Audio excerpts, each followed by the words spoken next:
প্রিয় দর্শক, আসসালামু আলাইকুম। তো দর্শক, যাকে দেখতে পাচ্ছেন তার নাম হচ্ছে আনিকা।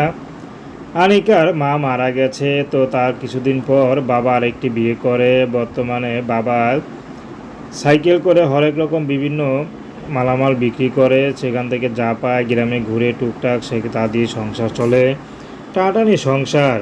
তো তার মধ্যে ঘরে সৎমা আনিকাকে ঠিকমতো দেখতে পারে না, অনেক কাজ করে ঘরে, অভাবে সংসার। আনিকারও দেখতে দেখতে বিয়ের বয়স হয়েছে, বিয়ে শাদী করতে হবে, কিন্তু যারাই বিয়ে করতে আসে তারাই যৌতুক চায়। তো আনিকা এখন ইউটিউব এসেছে বিয়ে শাদীর জন্য, যদি ভালো একটা মানুষ পায় তাহলে বিয়ে শাদী করবে। সে যে বয়সের হোক না কেন, যেমনই হোক না কেন, আনিকার সমস্যা নেই। যদি আনিকাকে ভালোবেসে আপন করে নিতে পারে, আনিকা তাকে বিয়ে শাদী করবে, তার বয়স 40, 50, 70 যাই হোক না কেন। তো দর্শক, এ ছিল আনিকার জীবনে সংক্ষিপ্ত জীবন কাহিনী। তো প্রেম, ভালোবাসা, বিয়ে শাদী করা একান্ত আপনাদের ব্যক্তিগত ব্যাপার। আসুন আমরা 5 ওয়াক্ত নামাজ পড়ি, সর্বদা দেশের সেবা করি।